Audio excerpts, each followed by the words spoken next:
afternoon and good morning, everybody. I'd like to welcome you all to an exciting educational webinar today offered by the National Association of Peer Supporters in collaboration with the Center on Integrated Healthcare and Self-Directed Recovery at the University of Illinois in Chicago, as well as with Live and Learn. Today's webinar is titled, What Comes Next? Experiences of Recently Certified Peer Specialists. And the webinar today will be presented by Leisha Ostro and Morgan Pilot. They will introduce themselves in a minute in more detail once we actually begin the presentation.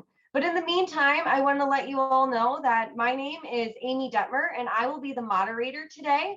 I am a NAPS board member and I've been a peer specialist for about 10 years. I currently reside in Vermont, and today I hope this webinar provides me with more information on the trajectory of many who pursue a career in peer support. For the purposes of accessibility, I am on video and I will share my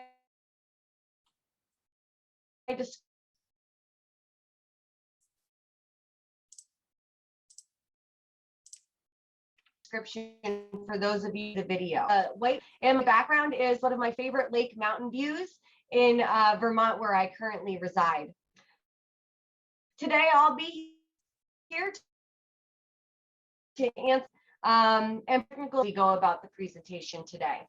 While I go over the next few slides, I invite you all to go ahead and follow this slide to share your name, where you're located, and what do you hope to get out of the webinar today. In the meantime, I also ask you to mute and turn off your video if you are here with us.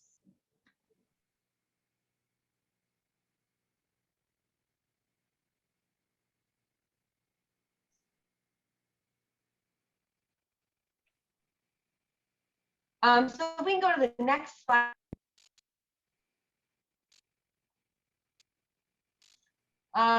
NAPS is a membership association for the peer support profession, and our members include peer specialists, supervisors, and allies. And our mission is to grow the peer support profession by putting the inclusion of peer specialists throughout healthcare and other community systems. And if you wanted to learn more, our website is located here. It is peersupportworks.org. Next slide then, Morgan. I also wanted to let everybody know that today's webinar is being recorded and it will be available on the NAPS web for future viewing. As a participant in the webinar, if you're involved in the chat at all, your chat and name may be included in that recording. So I wanted to give that disclosure. And then we can go to the next slide for a few Zoom basics, which basically we're asking to please mute your device and do not show your cameras so that we can make sure people can hear Morgan and Leisha and all they have to say today. And here is the two icons that you can use to mute and to turn off your videos. They look like that picture on the slide. Next slide. And also, if you wanted to chat, I see many of you are already sharing where you're from, what you're hoping for in today's presentation. Feel free to utilize the chat. The icon there is what you can click on in order to access the chat feature. And then I have just one more slide to read from, and this is an acknowledgement disclosure. And this says the contents of this presentation were developed with funding from the National Institute on Disability, Independent Living, and Rehabilitation Research. The grant numbers are located there. NIDLR is a center with the Administration for Community Living, otherwise known as ACL, and ACL is part of the Department of Health and Human Services. The contents of this presentation do not necessarily represent the policy of NIDLR, ACL, or HHS, and you should not assume endorsement by the federal government, as well as the opinions expressed in this webinar are those of the presenters and do not necessarily reflect those of NAPS. So with that being said, I'd love to turn it over to my friends and the presenters today, Morgan and Leisha. Hi, everyone. So today, Morgan and I are going to be presenting on a study that we're currently conducting, a 3-year study of the career experiences of recently certified peer specialists. I'm Leisha Ostrow. I'm the principal investigator on this grant and the CEO of Live and Learn. Live and Learn is, I believe, the only US-based psychiatric survivor research organization. We do a lot of research on employment, self-employment, and peer support. Most of our funding comes from the federal government through grants and also through contracts and partnerships with other stakeholders like other researchers and community groups, social enterprises, things like that. I identify as a survivor researcher. I have a PhD in public health, and I have my own personal experiences in the mental health and disability systems. And I created Live and Learn because I felt that we needed a place to do lived experience research. And so I'll let Morgan introduce herself. My name is Morgan. I'm happy to be here today. And just to give a little background of who I am, I went to college to get a degree in biology, switched to psychology, long story. But and then following graduating, I worked several years in direct service in different areas. But I did spend 2.5 years as a peer counselor at a peer respite here in California. And from there, well, with kind of all my direct service experience, I realized that direct service is not for me, mostly because I just reached a really high level of burnout and I was not loving my life the way I wanted to, but I still wanted to help. And I considered going back to school, and to do that, I needed research experience, which is how I connected with Leisha. And she so graciously offered me a job as a research assistant, and I've worked my way up, and now I am now a research program manager for Live and Learn and a lead for the CPS study.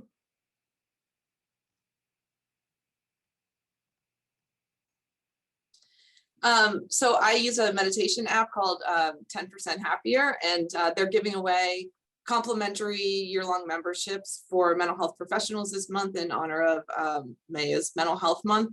Anyway, so I clicked on it out of curiosity, and I just, in preparation for this webinar, which is about the career choices of people who've been certified as a peer specialist, I thought it was just so interesting that they include certified peer specialists as a category of mental health professionals. And it just spoke to me to how far peer support has come.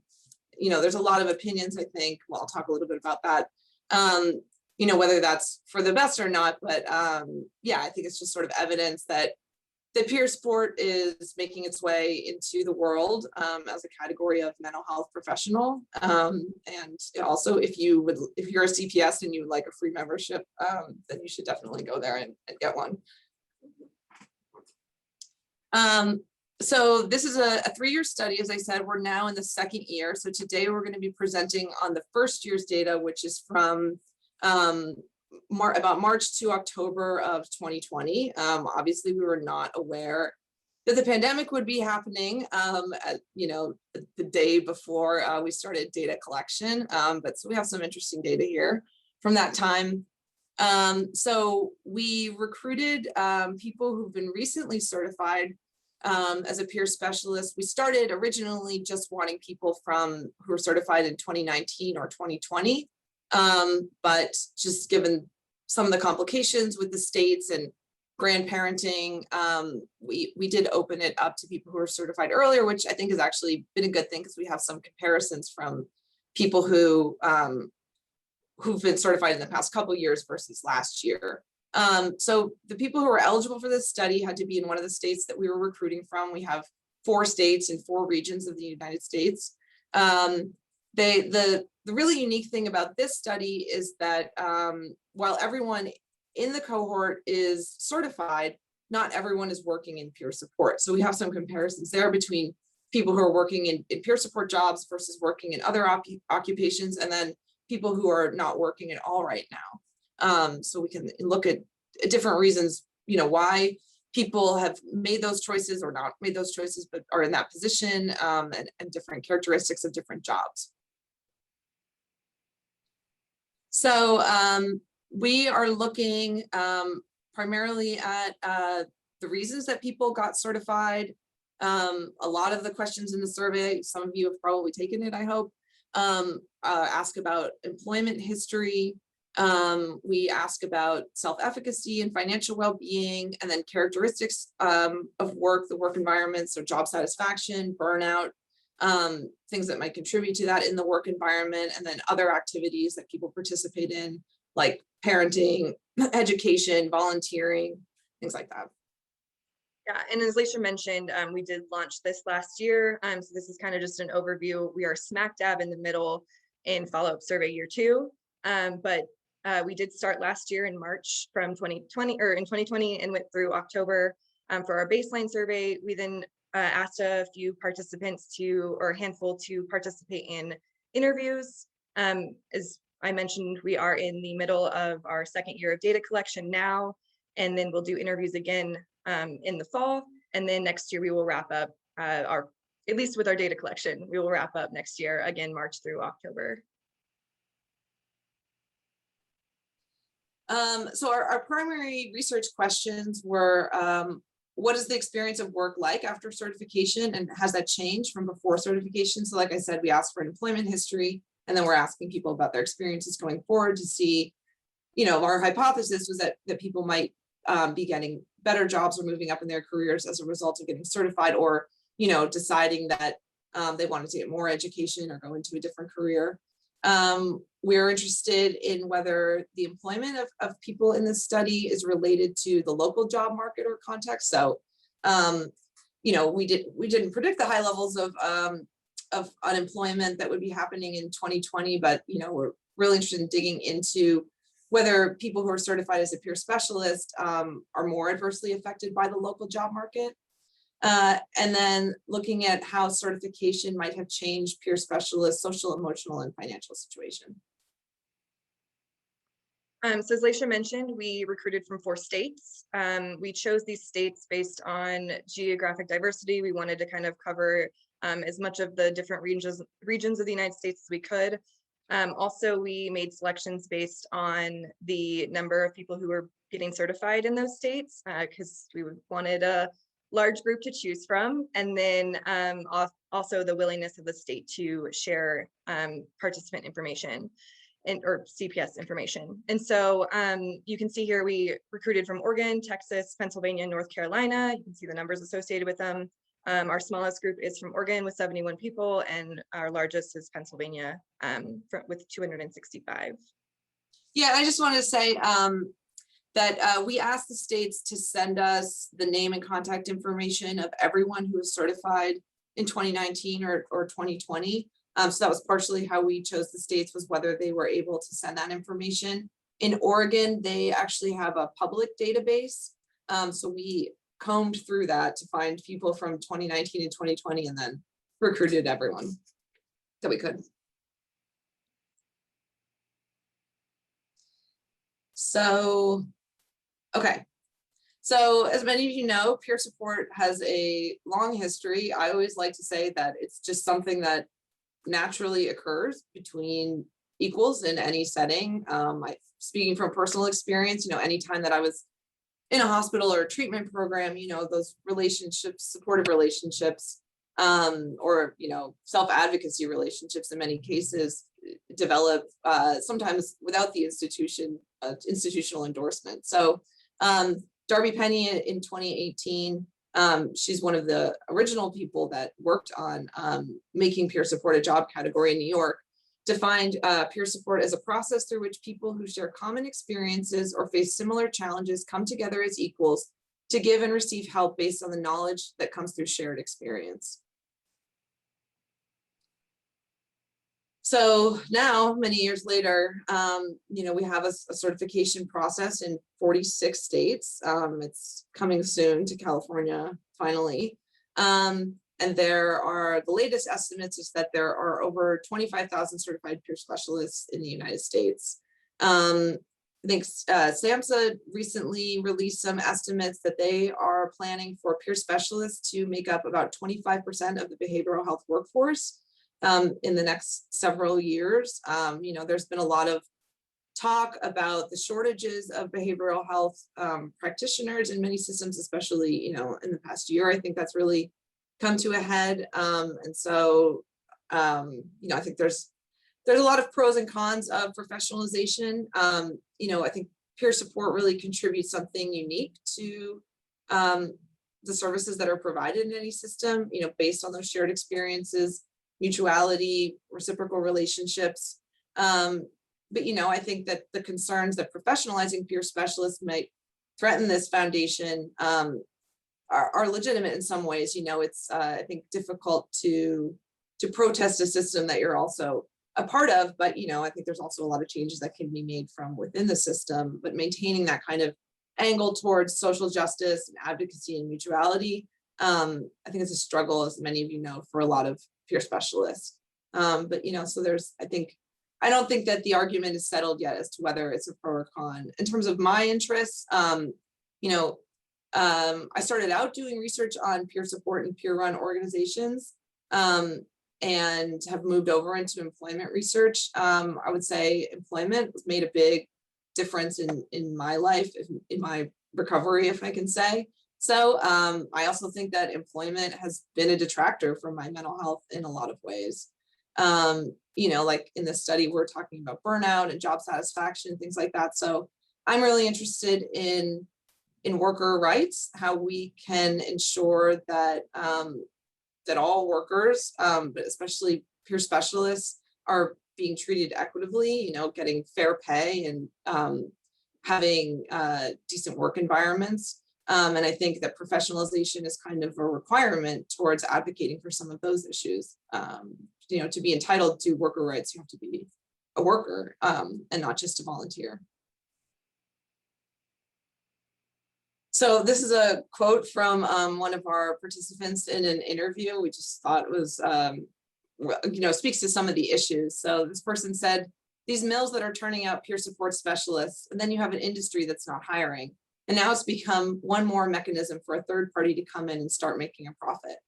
So, I think this is, many of you have probably had the experience of getting certified, going through the training, going through the certification process. Sometimes it's a lot of paperwork. Obviously, the training is a lot of work for people. And then there not being any jobs available, or there are jobs available, but they have requirements that you can't meet despite having the certification, like having a car or having a certain amount of time in recovery or things like that, that don't seem to really get at the point of peer support. And then I think there's sort of this industry perspective. What I noticed when we were trying to recruit states was that a lot of the partners and stakeholders that I know who really have invested from the ground up in building peer support were like no longer powerful players in the field. It kind of been outsourced to certification bodies that may have not only nothing to do with peer support or no knowledge of the history of peer support, but not even really invested in the behavioral health system. So, I think just watching for those institutional influences and, profit-making motives, I would like to see people have good jobs as professionals, and also, have an ownership stake and not lose power that way. So Laisha mentioned some of the things that lead to certification, but I just want to go over it for anybody that might not be familiar with it. So first of all, Live and Learn worked with Doors to Wellbeing under the Copeland Center to update their peer specialist database. If you guys have not checked it out, I really recommend it. It's very interesting. I'm not just saying that because I helped populate it, but they break down requirements and good contacts for each state. So it's helpful for people who want to get certified and want to know how to, for other states to kind of check in and see what other states are doing and how they're doing it. But from that, we did it around the same time that we were recruiting for our study. So it kind of helped add some context of what people were going through or had to go through. So just typical state requirements, and again, these can change state by state, but the most common ones are that most states require individuals to be 18 years or older to become certified. Most states do have an education requirement of high school level or equivalent. Lived experience of some sort. This again does change state by state. Some states separate mental health and substance use disorders. Some states even have peer specialists that are family members. that, have lived experience of having a family member with mental health struggles. And so some kind of lived experience. Alicia mentioned this time in recovery, which in my opinion could be debatable, but most of them say that you should be in recovery or not having extreme states within the last year. And then some do require a background check. And then the typical process, again, it varies, but usually there's some kind of application and then a training. Most trainings are most trainings are about 40 hours a week or 40 hours. Some do have longer trainings. Some states, they have their own, or some states have many approved trainings that you can go to as long as you just meet one of those. Then there's tests often that are either as part of the training or just part of becoming certified. Some states do require that you have hours of work experience before the final level of certification. Then you get certified, and then a follow-up is you have to do continuing education, which is CEUs, and recertification. And I believe most certifications are about 2 years in length. And then again, as Laisha mentioned, there was a grandparenting process, which basically what that means is that there were some states that kind of revamped their certification requirements or made it an official process. And so the people that were working in peer support or had a previous certification were able to still be included in these changes. And that kind of affected us, because as we were going and recruiting for people who were certified in 2019 and 2020, some of those states had completed their grandparenting process in that time. So we had all these people who had been certified for about 10 years that were newly certified. But as Laisha said, it has opened doors to comparison in unique ways. So kind of getting into the data that we collected last year, we did want to ask participants why they wanted to get certified and the reasons for working in peer support. And I won't go through all of these here just to save time, but the most important or the most common reason for working in peer support, 34% of our participants said that they wanted to make meaning of their own suffering or trauma while reducing the suffering of others. We also see themes of being valued for your lived experience and what a peer actually is, and then also just giving back to support others. And then for the reasons for becoming certified, the top reason was 30% of people saying they wanted, or someone had encouraged them to get certified. We also see reasons, stepping stone to other opportunities. Certification was required by 20% of people's employers, and just having a professional title to your name. And then to add some context to these motivations and kind of what the experience is like to get certified, we pulled a couple quotes. This one says, "It was the best way to turn what had been a barrier into a stepping stone, enabling me to use my lived experience to help others." Another one says, I apologize, I have to move my window here. Anyway, to actually have a chance of getting a job in a field to help other people out and be taken more professionally, more seriously. So again, kind of, highlighting these, why people wanted to get certified. And this is a quote just talking a little bit about some of the barriers that we were aware, or we were informed of. So if you qualify for the Office of Vocational Rehabilitation Services, they pay for the 2-week training at the state level. I didn't qualify, so I paid $1,100 out of pocket to take a 2-week class so that I could take the certification test. So this both shows that there are facilitators to getting certified if you qualify, and then but it can also be barriers for some people. So our study sample, we had 681 participants in total that filled out the survey last year and that we've re-invited this year. Of that, we had some missing information of employment history or people that had no employment history, but we ended up with 152 people that were not currently working and 439 that were currently working. When we broke it down a little bit further, we were interested in what kind of jobs are they working? So we did see that 116 people were not working in CPS jobs. This could be anything that is that did not require certification. And then I'm going to jump over, we had the 291 that were working in CPS jobs. That means that the job required certification. And then we had this like other group, which was people who said they were working a CPS job, but it either only required the training or it didn't require certification. Something that is great about research is that you learn to improve your survey from year to year. And so this year we wanted to ask those people, if you're working a CPS job that didn't require certification, you know, just asking if they could explain a little bit more about the job, and so that we can have context instead of just saying we have this other group. So just again, breaking down a little bit of who these people are. We had 65% of our sample was female. And then the age range was 21 to 83. So a wide group there. And then the average age was 46 and a half years. So 46 or 47 years of age. And then race, we had 67.2% white, 26% African American. We did have some other races as well in smaller quantity. And then our ethnicity, we did see that we had 10% of our population did identify as Latinx.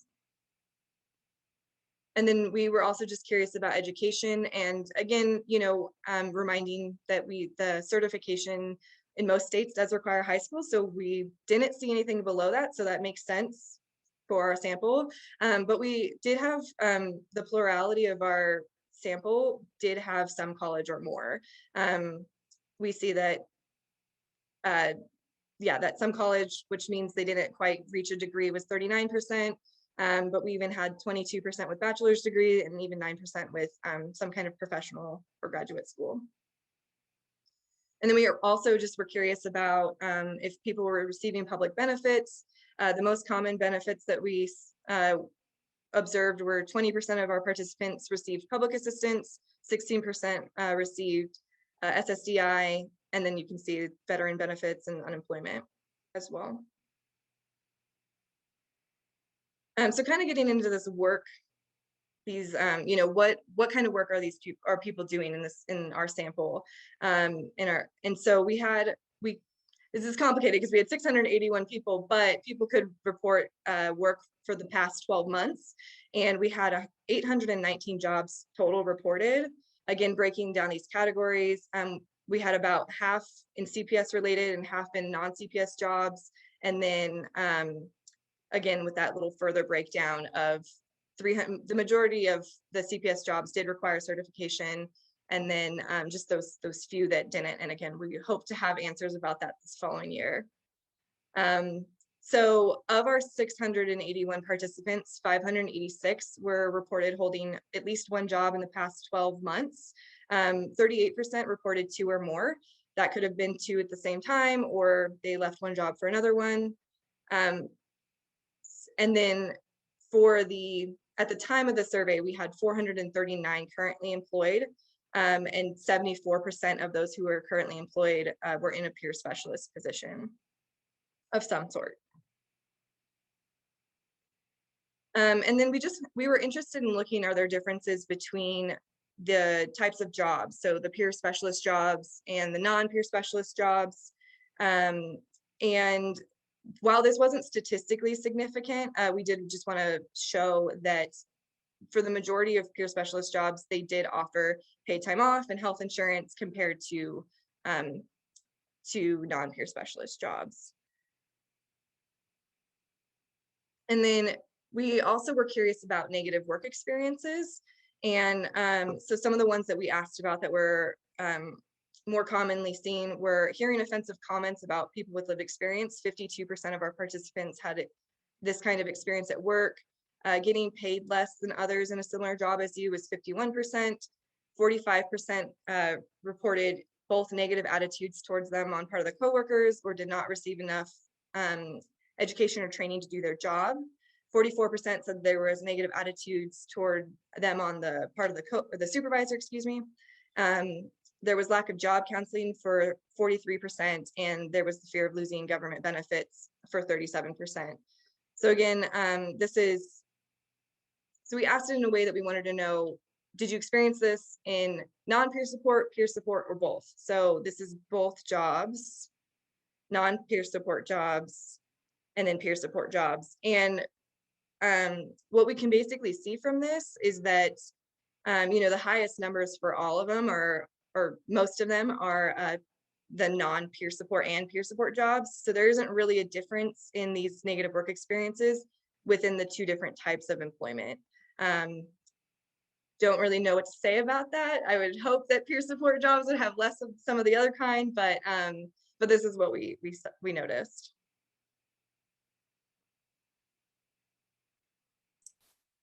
Okay, so we're starting work on doing some more complex statistical models where we can look at what predicts employment status and financial status. So I'm just gonna say that these results are very preliminary and they might change. We're definitely interested in getting people's opinions on the kind of things that we should include in our models and also interpreting the things that we found.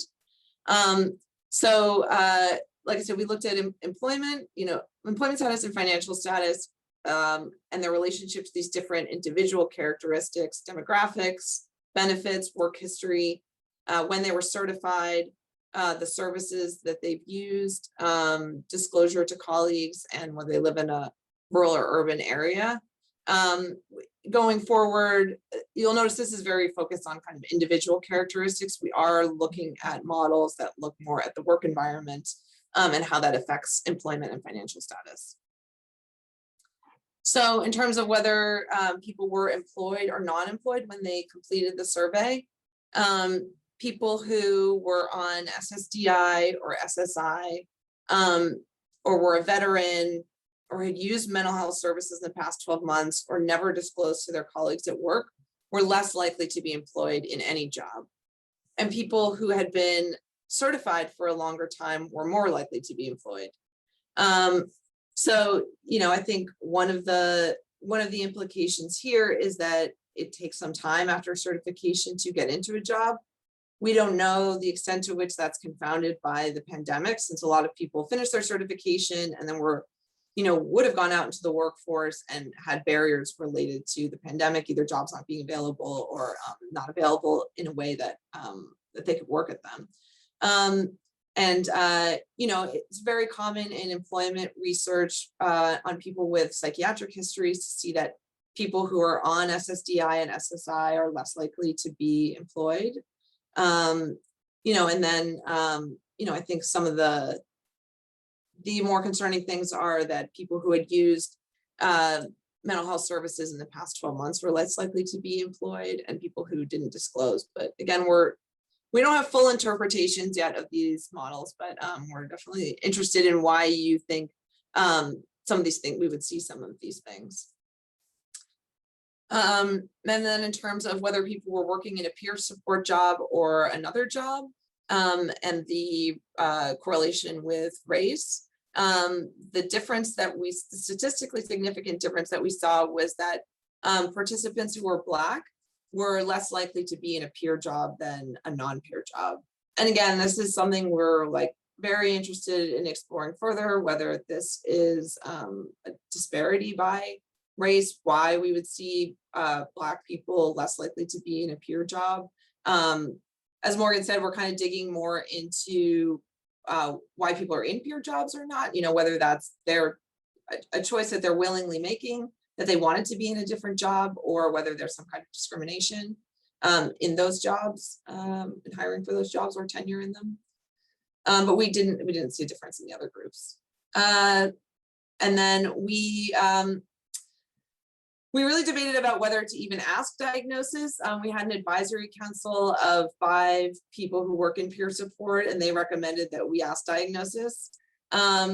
So we went ahead with it. I have a lot of my own personal reservations about it. It's not something I normally ask in research studies, but since we have the data, we looked at it, and we found that for people who had been labeled with either schizophrenia or depression, they were more likely to be working in peer support. So again, we don't know exactly why that is. We are definitely open to input and what you guys think, if that's something that you see for yourself, or in the work environment, whether, organizations are more interested in hiring people who've had these experiences with these diagnoses, or whether it means that people who are diagnosed with schizophrenia or depression are in some way excluded from other jobs.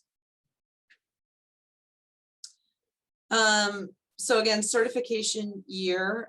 So people who were certified in 2018 or earlier were more likely to be working in a peer job. Again, speaking to this situation where if you have a little bit more time since your certification and maybe have had other work experiences, you're more likely to be hired into a peer job. And then people who worked, we asked people how many months they'd worked out of the past 5 years, and people who had worked all of the 60 months. So 5 years is, 5 times 12 is 60 months. So people who had worked all of those 5 years were also more likely to be working in a peer support job. So we asked participants their wage and how much they worked, and then looked at weekly earnings as a function of the hours multiplied by the hourly wage to get weekly earnings. So people who were on SSDI or SSI made less on average per week than other participants. And that was as a result of the hours they worked, not because that they're paid less. And that, makes sense. I was on SSDI for a number of years and had to limit my work hours so that I didn't lose my benefits. And then people who reported a substance use diagnosis actually made more per week. But that was because they were working more hours. For veterans, they also made substantially more per week because they were paid more, not because they worked more hours. And it's my understanding that the VA can be difficult to get a job there, but once you get a job there, you're paid more than other peer support positions.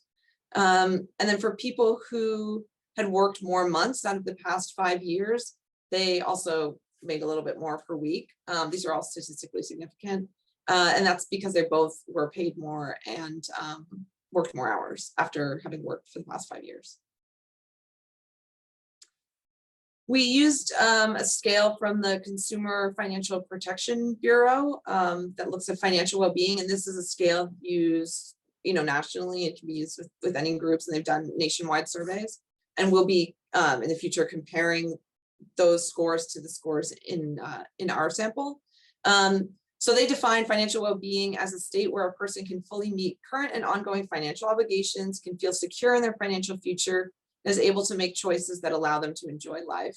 So you can see kind of the examples of some of the questions. So I just wanted to note that this is a scale that looks at your feelings toward your financial situation, not your actual wages. So people who reported a schizophrenia diagnosis, they had less financial well-being.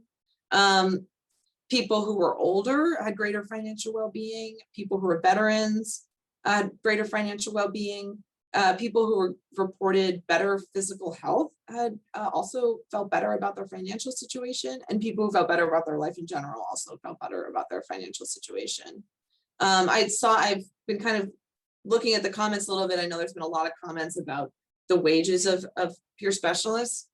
We will be reporting that in the future, but I think this is another way of looking at that because the dollar isn't necessarily an absolute amount. I think for everyone, people have different situations and feelings towards money. So this is kind of another way of looking at whether the wages that people are getting are feel adequate to them.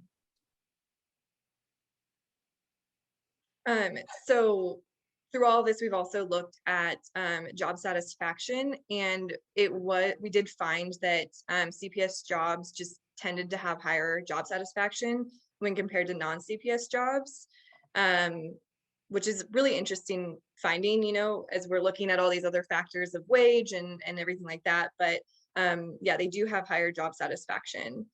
And then just a couple more quotes to add context to, some of the things that people have been saying in our survey and in our interviews. I consider myself very fortunate. This is a dream job. Hands-on peer work with my clients. Nothing beats it. Another one is, I love my job. I love my people. I'm very busy all the time, but it's kind of like my getaway from life. This has always been my passion, to come in and stand alongside someone.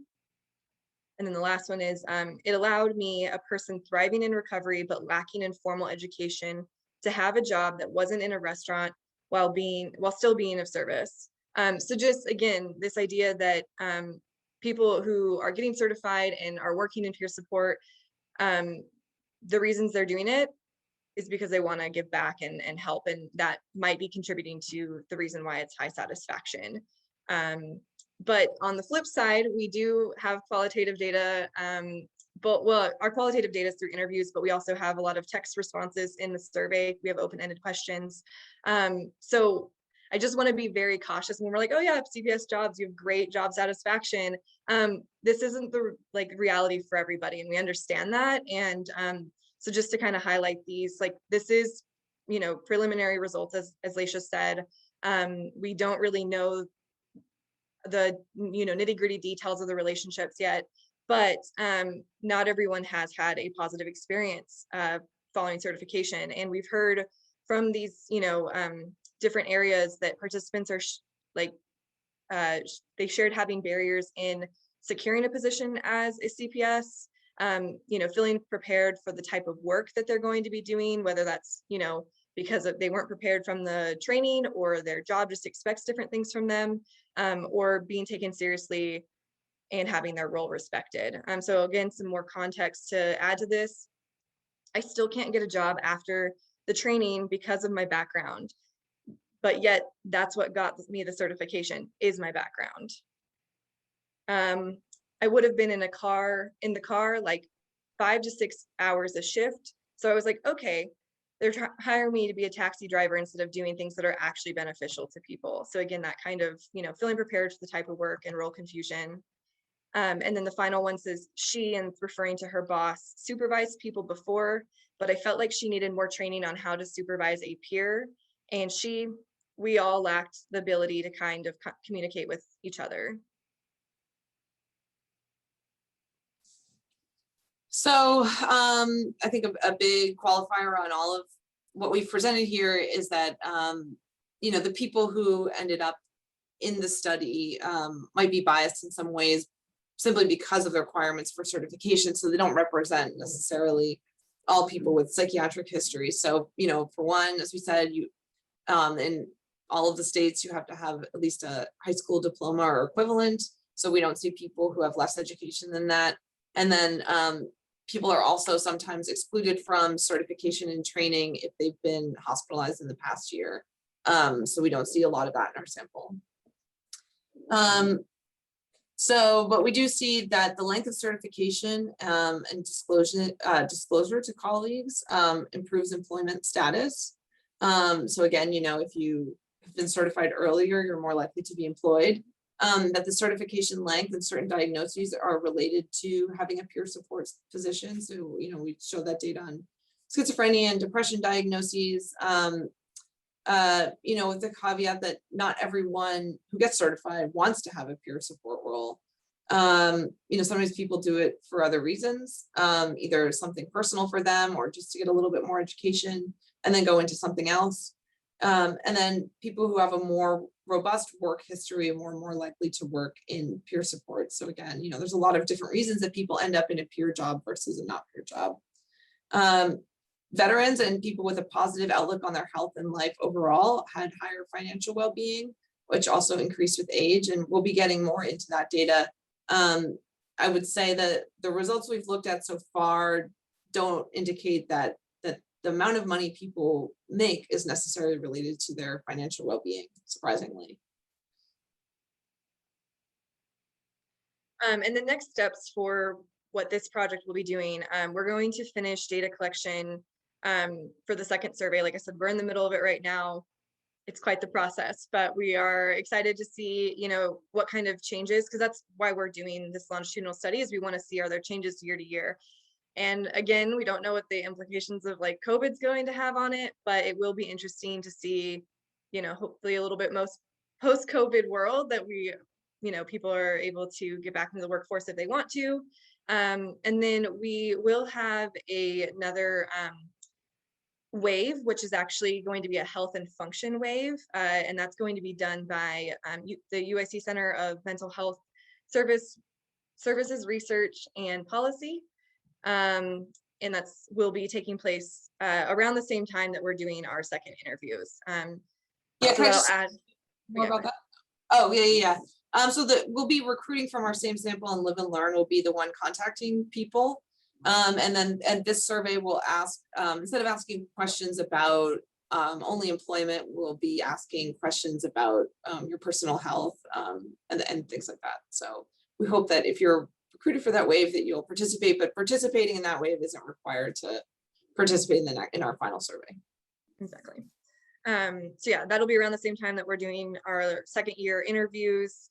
And then we will be in the third and final year of data collection, which will be very exciting. Again, that follow-up a year later is to help see what are these changes over time, and how is everyone doing 3 years into, or yeah, 3 years into this. So, and of course, we are going to continue our analysis, and we really, as Laisha said, we encourage your thoughts and perspectives, because you know, there's only so much that we can look at, and you know, when you're working close to it, sometimes you miss some things. So it'd be great to hear your thoughts and everything. And then I think we're going to open it up to questions, but I did want to just say that if you're interested in more of the findings that we're reporting here, we do have a website, peerspecialist.net, which has updates about the study and, like I said, the results.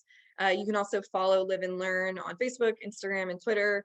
And then if you have any specific questions about the CPS study, you can email the email there, or if you have something more general for Live and Learn, we have that contact email as well.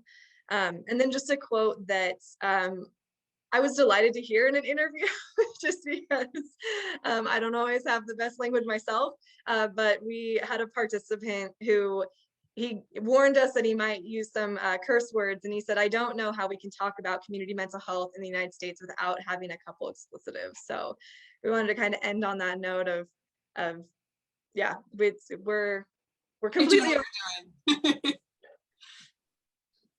Well, thank you so much, Morgan and Laisha. This has truly been incredible, and it's an honor to hear your research. I've read about it before, but to hear it straight from your words is a whole nother level of me being able to retain that. And I think speaks volumes to, in the sample of you know, the research that you were able to do, really the career trajectories that have occurred.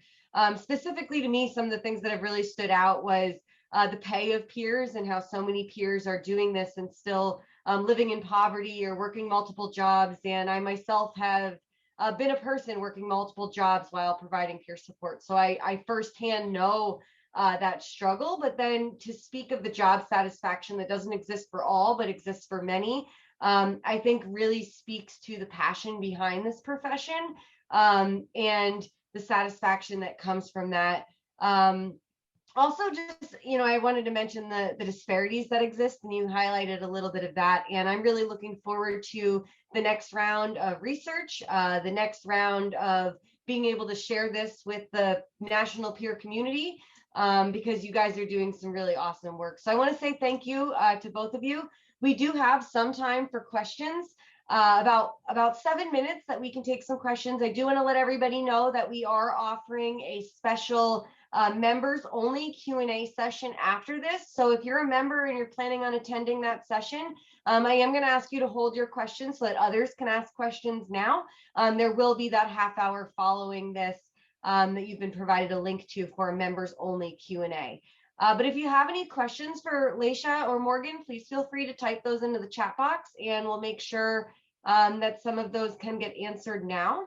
In the meantime, while we're waiting for some of those to come in, one question I had was, as you go into the next steps, the next round of research, will you be surveying and questioning other states, or will it be those same 4 that were part of this survey?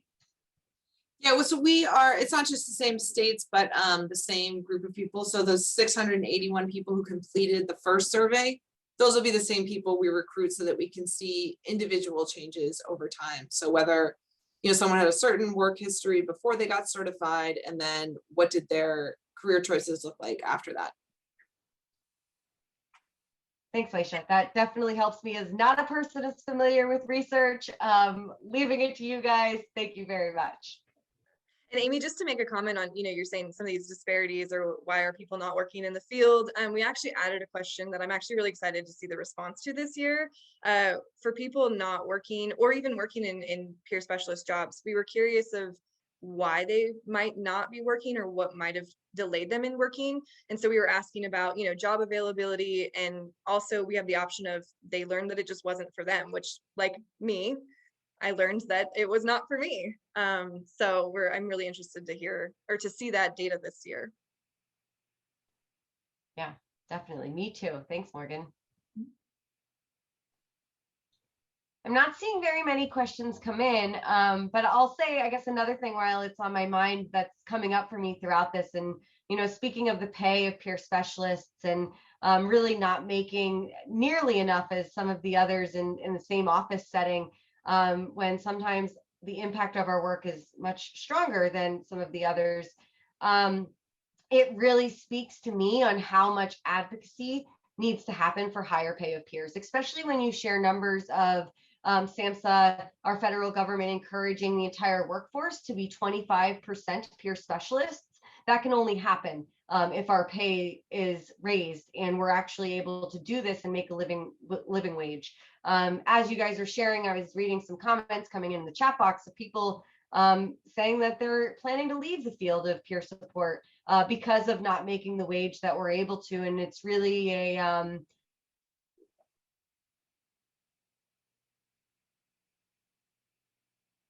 She's frozen? Really so. I don't want to cut her off. I was going to comment. problem all across the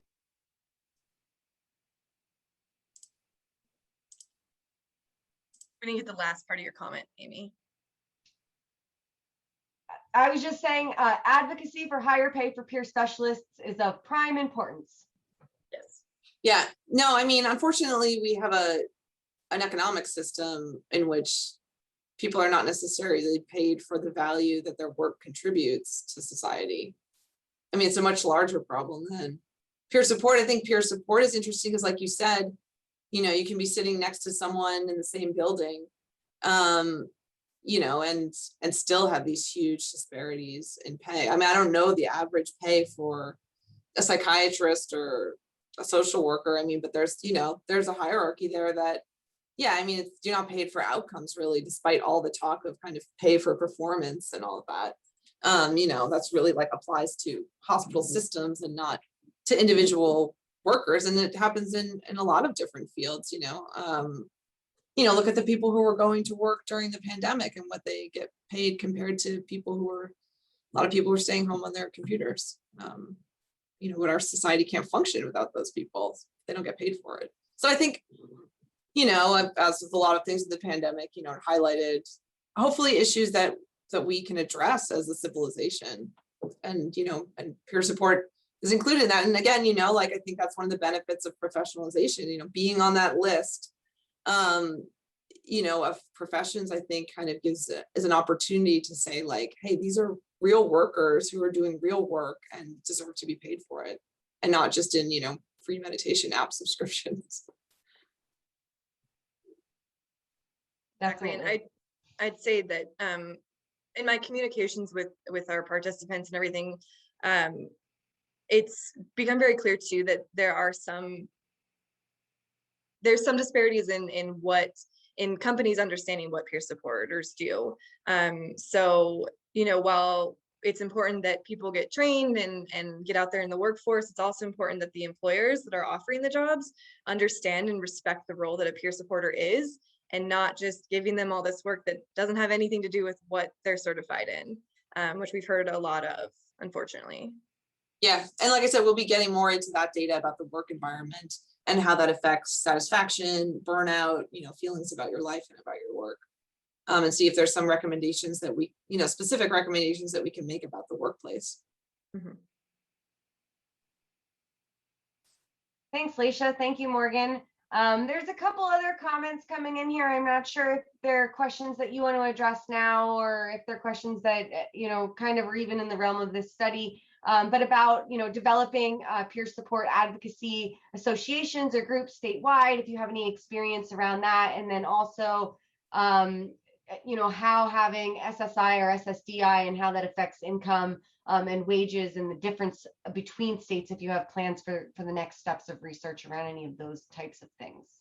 Yeah, the states thing is the easiest to answer. So when we made agreements with the states to get names and contact information from them, I told them that we would not be reporting by state, that we weren't looking to kind of out any particular states as doing one thing or another. And so it hasn't been something that we've been specifically looking at in analysis. So, I mean, if we find something, I'm willing to kind of go back to the states and see if they would be interested in looking at those results specifically. And then the question about SSDI and SSI, I'm looking at it, whether wages change. Yeah, so when we looked at weekly earnings, there were lower weekly earnings for people on SSDI and SSI on average because they worked fewer hours.